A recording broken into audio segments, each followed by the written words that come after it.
What's going on, everyone? Welcome back to my channel. I missed doing this in September, but since it's the beginning of October, it means it's time to discuss my most anticipated movies of the month. Before we begin, let me know in the comments which movies this month you're most looking forward to seeing. As always, this is just a reminder that these will be in order of release date and not ranked by how much I'm anticipating each movie. Also, make sure to hit that thumbs up button if you like these videos, as it helps me out immensely by getting my content out there. And if you're new here, I hope you consider hitting that subscribe button so you can stay up to date with more movie-related content on a near daily basis. As per usual, we got 10 movies to discuss. This is not a comprehensive list of this month's releases, though we've got a lot heading our way this month as well as the rest of the year, and I'm really looking forward to seeing how it all shakes out. Because honestly, the way things have been going, this is looking to be one of the best years for movies. But all that's a story for another day. As for this month, my most anticipated movies are, in release order, Hellraiser, a reboot of the original film that also serves as the 11th of these movies overall. Now, I'm not exactly a die-hard fan of this franchise. I saw the original film and thought it was solid, even if I didn't love it, though I never bothered with any of the sequels.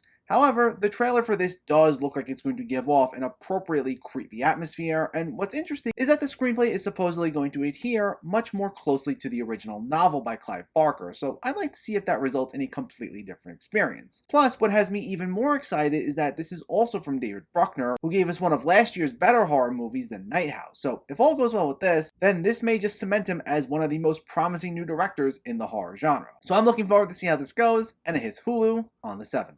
Tar, which is set in the world of classical music and stars Cate Blanchett as the first ever female chief conductor of a major German orchestra. Though, to be clear, despite the plot synopsis, this is a completely fictitious story, but this marks the return of Todd Field behind the director's chair after 2006's Little Children. I thoroughly enjoyed both that film as well as Field's first film, In the Bedroom, especially for the way that he captures some truly intense psychological character-driven drama. And this sees him back in similar territory, with much of the film driven by the title characters' layered internal struggles, and it'll certainly be interesting to see how that mixes when the action shifts to something like the music industry. It should bring a truly interesting type of energy that I look forward to seeing. This one's being touted as a huge Oscar contender, especially for Blanchett's performance, so I'm sure we'll be hearing about this one for quite a bit, and it hits theaters on the 7th. Triangle of Sadness, which sees a cruise for the super rich sinking, leaving survivors, including a fashion model celebrity couple, trapped on an island. Brought to us by Ruben Östlund, director of Force Majeure, which I have seen and really enjoyed, as well as The Square, which I haven't seen but heard it's great. This is another one that's been getting a lot of buzz since it premiered at Cannes earlier in the year, being noted for its darkly humorous critiques of the rich. Now, I love a good class-centered satire, and while I've heard this isn't quite as sharp as other films that have tackled similar themes, I still think we'll be in for a good time, as the trailer looked like it would be a lot of fun. Even if its critiques don't have as huge of a bite, at the very least, I think we'll still get some good laughs, but we'll find out when it hits theaters on the 7th.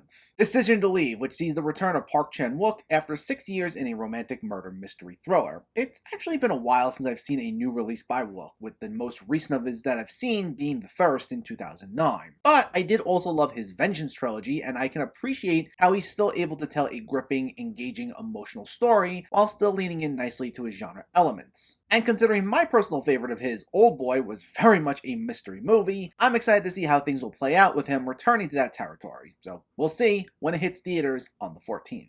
Rosaline, a comedic twist on Romeo and Juliet, told through the perspective of Juliet's cousin, Rosaline, played by Caitlin Dever. Now, if you've been following me, you may have heard me say I'm not exactly a huge fan of the Romeo and Juliet story, but this does look like an energetic, fast-paced good bit of fun. Plus, I do think Caitlin Dever is a great lead, especially in comedy, because I thought she was fantastic in Booksmart. Plus, it's from Karen Maine, who gave us a solid underrated comedy last year in Yes, God, Yes, which I really recommend you check out if you haven't seen. But I think this will be another good time, and it hits Hulu on the 14th. The Banshees of the Inisherin, which stars Colin Farrell and Brendan Gleeson as two friends whose friendship abruptly ends, only for it to have alarming consequences. Brought to us by Martin McDonagh, this sees a reunion of his first film in Bruges, which Farrell and Gleeson also starred in, and this is yet another dark comedy from the critically acclaimed writer-director. Now, with this having already had a big festival run, it's already been made known that this is probably the most somber and existential of all his films. However, it's still filled with his usually quick-witted sense of humor, so if you're a fan of that style, have no fear, because it seems like there will be plenty of laughs going around to break up the tension. I'm a big fan of all McDonagh's films. This is easily my most anticipated of all the movies on this list,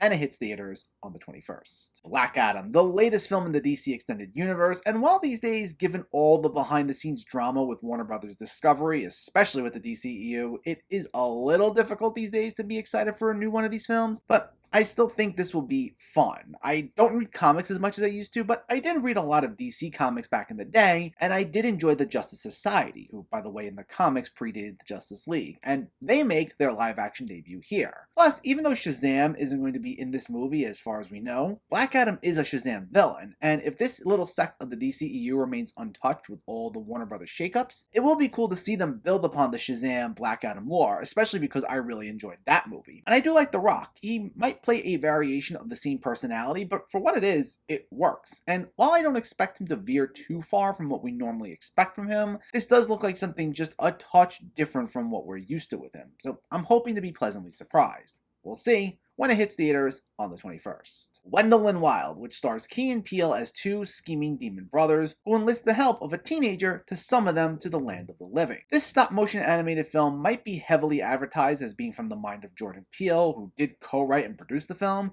but let's not forget that it's also from the mind of Henry Selick, who gave us The Night Before Christmas, James and the Giant Peach, and Coraline. So he is no stranger to stop-motion animated horror comedy, especially those that have such a gripping sense of adventure, which this looks like it'll have as well. I do love the stop-motion animation medium, and I've quite enjoyed most of Selick's films, two of which are childhood classics. I have a lot of high hopes for this one, and it gets a limited theatrical release on the 21st, followed by a Netflix release on the 28th.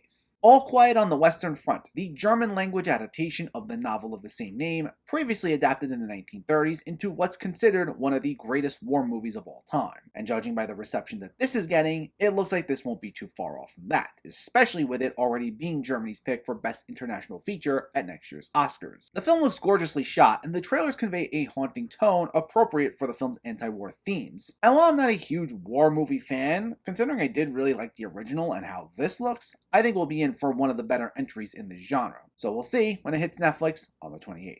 And finally, Armageddon Time, the latest from James Gray, a director whose filmography I haven't seen every single entry of, but I have been impressed by his last few films, The Lost City of Z and Ad Astra. This looks like it'll be another visually striking film of his that will also tackle deeply personal relationships, this time exploring the coming-of-age drama as opposed to more genre fare like sci-fi or adventure. While the trailer does look like it'll be a bit of Oscar bait filled with the usual schmaltzy sentimental speeches, it still does feel sincere for the most part, and I'm sure we'll get some great performances from the likes of Anne Hathaway, Jeremy Strong, and Anthony Hopkins. We'll find out when it hits theaters on the 28th.